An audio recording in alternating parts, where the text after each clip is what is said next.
Nomor 3 adalah pandangan saya terhadap penerapan syariat Islam secara kafah di Indonesia. Menurut saya saat ini penerapan syariah kafah di Indonesia adalah topik yang kompleks dan kontroversial. Beberapa kelompok atau individu di Indonesia memandang penerapan syariat Islam secara kafah sebagai langkah yang penting dalam menjaga nilai-nilai keagamaan dan moralitas dalam masyarakat. Mereka meyakini bahwa penerapan syariat dapat membawa keadilan, keamanan, dan ketertiban yang lebih baik serta meningkatkan kualitas spiritual umat Islam. Sementara itu, ada juga yang menentang penerapan syariat Islam secara kafah, terutama kelompok yang mewakili minoritas agama dan juga kelompok muslim moderat. Mereka khawatir akan penerapan syariat secara eksklusif dapat mengganggu pluralisme dan hak asasi manusia, serta dapat memunculkan potensi diskriminasi terhadap minoritas agama dan golongan tertentu di masyarakat. Nah, untuk ketidakharmonisan antara kelompok Islam di Indonesia juga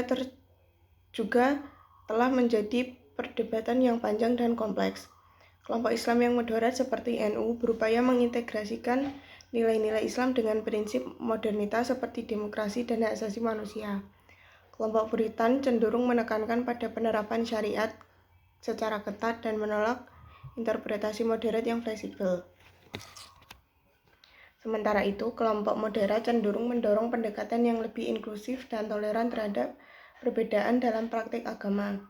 Kelompok Islam Puritan seperti Wahabi berupaya mempertahankan nilai tradisional Islam dan menolak pengaruh modernitas. Kelompok Islam yang liberal berupaya mengembangkan pendidikan Islam yang lebih progresif dan adaptif terhadap perkembangan sosial dan budaya.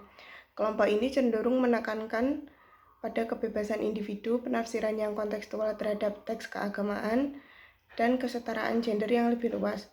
Sementara kelompok moderat mungkin lebih mempertahankan tradisi keagamaan dengan penekanan pada nilai-nilai kesederhanaan dan toleransi.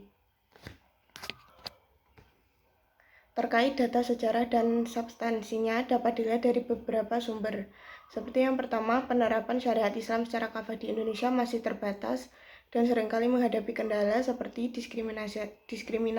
diskriminasi dan ketidaksetujuan antara kelompok Islam yang berbeda. Yang kedua, penerapan syariah dan hukum Islam di Indonesia telah mengalami beberapa fase mulai dari masa kolonial Belanda, Orde Baru, dan era reformasi. Namun penerapan syariah dan hukum Islam di Indonesia masih terbatas pada saat itu. Seperti pada masa kolonial Belanda dari tahun 1815 sampai 1942, kolonialisme Belanda telah menghambat perkembangan Islam dan perkembangan pendidikan Islam serta mempengaruhi umat Islam untuk menjadi lebih modern dan adaptif terhadap budaya Barat.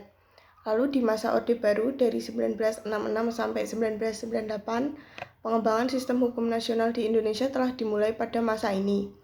Sistem hukum nasional di Indonesia telah diintegrasikan dengan syariat Islam, namun masih terbatas dan sering menghadapi kendala. Lalu di era reformasi dari tahun 1998 sampai sekarang, pengembangan demokrasi di Indonesia telah dimulai pada era reformasi. Demokrasi di Indonesia pada saat ini telah mempengaruhi perkembangan Islam di Indonesia dengan meningkatnya peran umat Islam dalam politik dan masyarakat. Pendidikan Islam di Indonesia telah berfokus pada pendidikan Islam yang lebih modern dan adaptif terhadap budaya Barat. Terima kasih.